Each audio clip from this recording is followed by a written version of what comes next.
नमस्कार दोस्तों, आज एनसीईआरटी 6 क्लास के ज्योग्राफी का पहला चैप्टर स्टार्ट करने जा रहे हैं।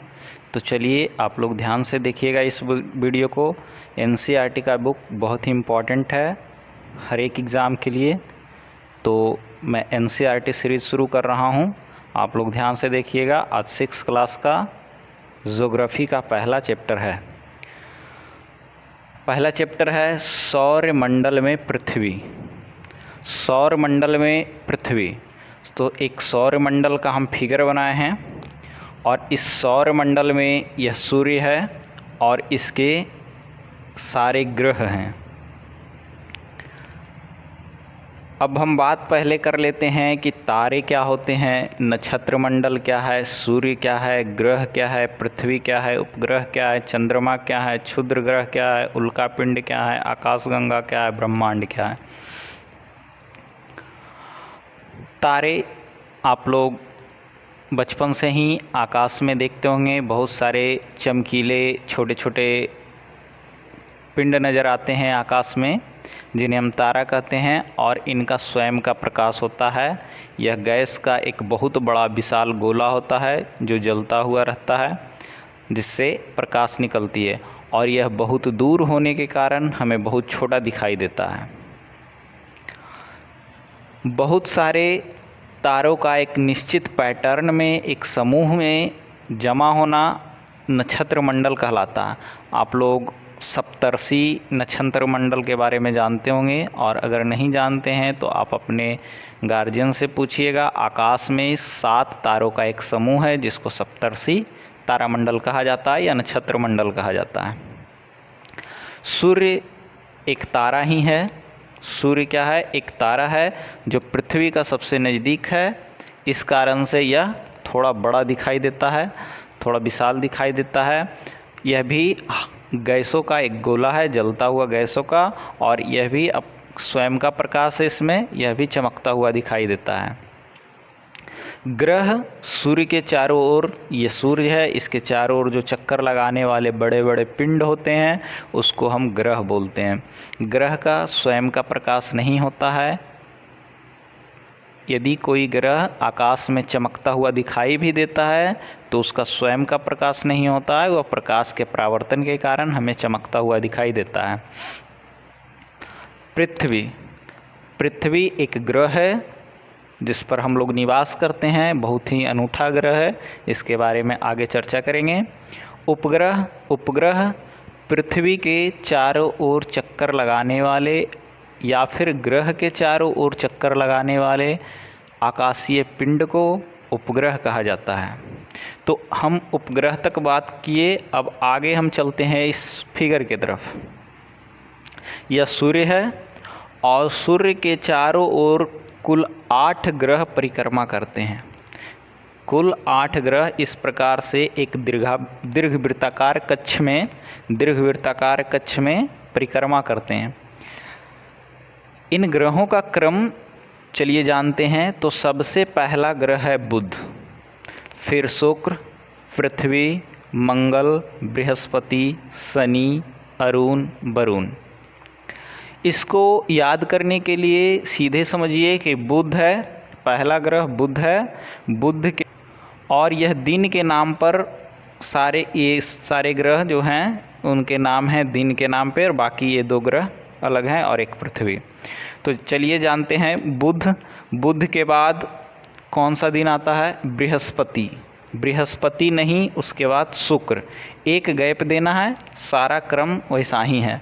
बुध के बाद शुक्र को छोड़ देना है, बुध के बाद बृहस्पति को छोड़ देना है, उसके बाद शुक्र आता है।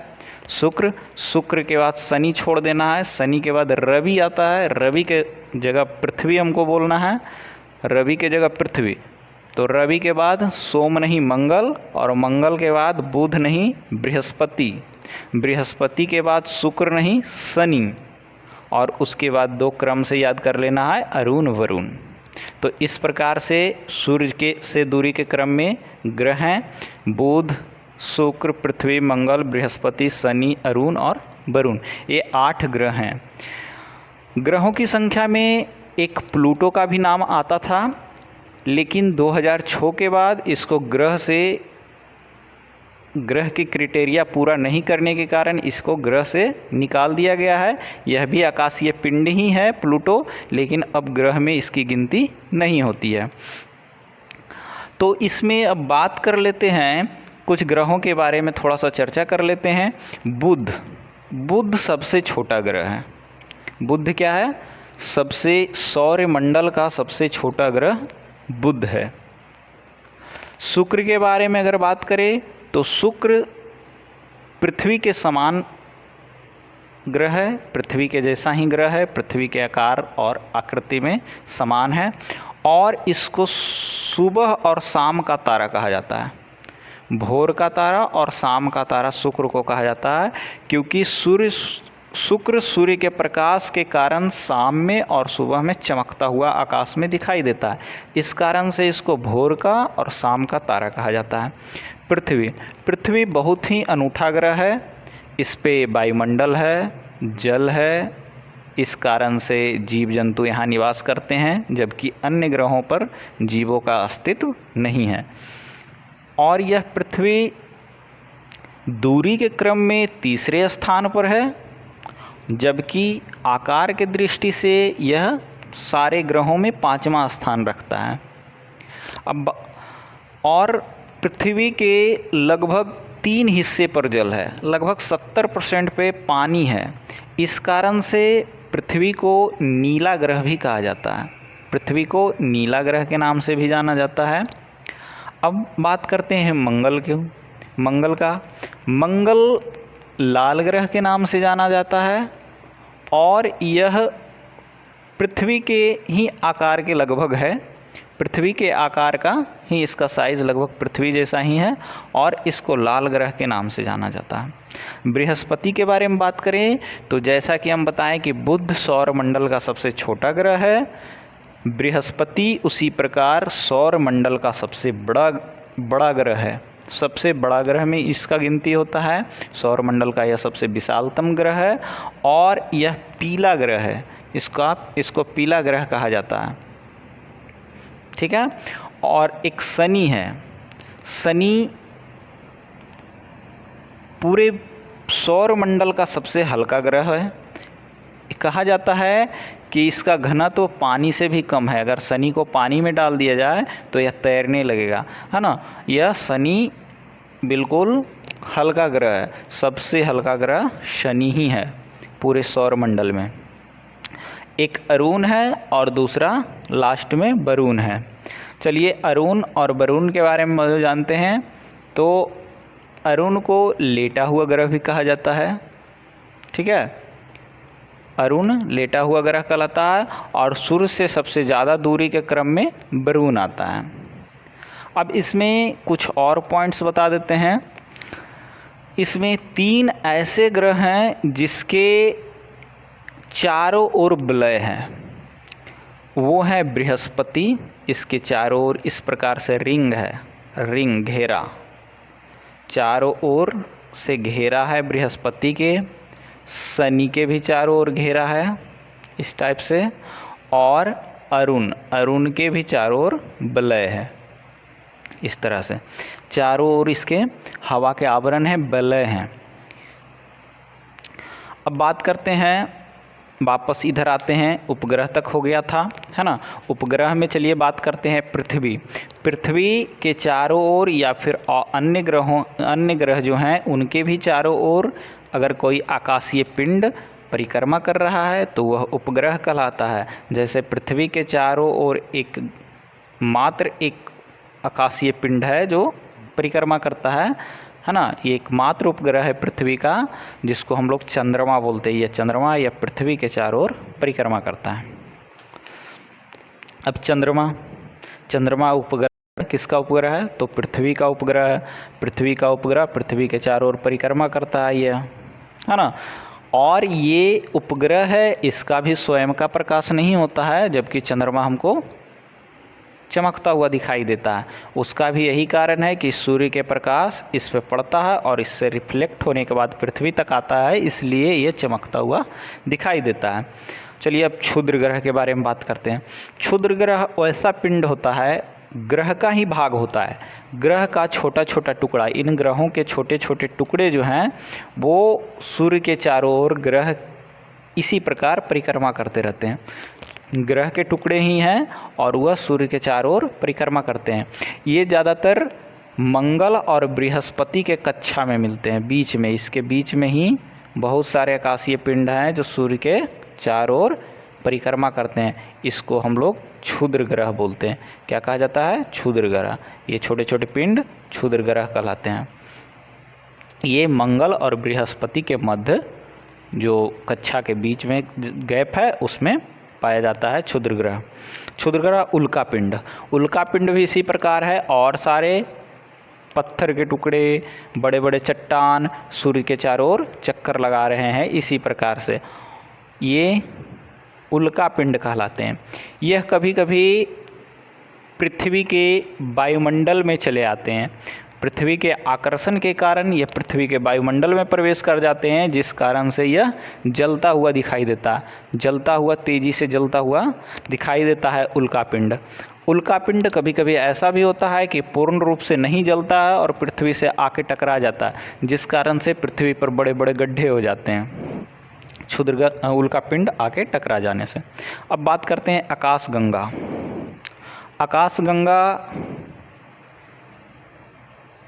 अरबों तारे के समूह, आप लोगों ने देखा होगा आकाश में बहुत सारे तारे एक समूह में होते हैं, है ना, एक आकृति बनाते हैं, सर्पिला आकृति, वो आकाशगंगा कहलाता है ना। हम लोग का आकाशगंगा जो है सर्पिल आकृति का है ना, इस प्रकार से वो आकृति बनाता है,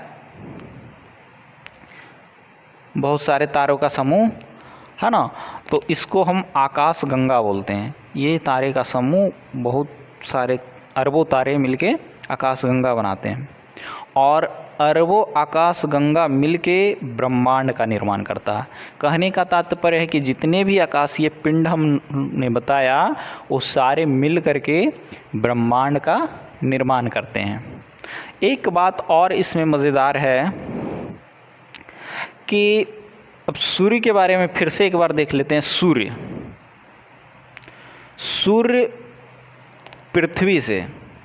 पृथ्वी से सूर्य की दूरी लगभग 15 करोड़ किलोमीटर है। सूर्य से पृथ्वी की दूरी 15 करोड़ किलोमीटर है। वहीं पृथ्वी से चंद्रमा की दूरी 3,84,400 किलोमीटर है। पृथ्वी से चंद्रमा की दूरी 3,84,400 किलोमीटर है, जबकि सूर्य से पृथ्वी की दूरी 15 करोड़ किलोमीटर है। सूर्य से आने वाले प्रकाश किरण पृथ्वी तक लगभग 8 मिनट में पहुंचता है। कितने मिनट में? 8 मिनट में। जबकि प्रकाश का चाल आप लोग जानते हैं 3 लाख किलोमीटर पर सेकेंड है। 3 लाख किलोमीटर पर सेकेंड, ये है स्पीड किसका? लाइट का स्पीड है 3 लाख किलोमीटर पर सेकेंड। फिर भी सूर्य से पृथ्वी तक प्रकाश आने में 8 मिनट लगता है, क्योंकि सूर्य की दूरी पृथ्वी से बहुत ज़्यादा है, 15 करोड़ किलोमीटर लगभग। तो चलिए एक चीज़ और हम बताना चाहेंगे चंद्रमा के बारे में। आप लोगों ने चंद्रमा को जब भी देखा होगा तो उस पर कुछ काला धब्बा दिखाई देता है। ऐसे भी कहा जाता है कि चंद्रमा में दाग है ना, चांद में क्या है? दाग। तो वो दाग, काला काला जो धब्बा दिखाई देता है, वो लगभग सेम पैटर्न में आप कभी भी देखेंगे, है ना। पूर्णिमा के कुछ दिन बाद हो तो उसका जो काला धब्बा का पैटर्न होता है वो सेम होता है। उसका रीज़न क्या होता है कि चंद्रमा 27 दिन में परिक्रमा करती है। 27 दिन, कितने दिन में? 27 दिन में पृथ्वी के एक चक्कर को पूरा करती है। कितने दिन में? लगभग 27 दिन में। और 27 दिन में ही यह अपने अक्ष पे अपने अक्ष पे ये घूर्णन भी करती है, अपने अक्ष पे रोटेट भी करती है। इस कारण से पृथ्वी से जब भी हम चंद्रमा को देखते हैं तो उसका एक ही सतह हमको हमेशा दिखाई देता है। पृथ्वी पर से चंद्रमा को देखने पर अगर इस सतह सामने है तो कहीं से भी देखेंगे तो घूर्णन के बाद यही सतह दिखाई देगा, क्योंकि उसका परिक्रमण काल और परिभ्रमण काल दोनों समान हैं। तो चलिए, धन्यवाद दोस्तों, आज का टॉपिक इतना ही। अब मिलते हैं अगले एपिसोड में।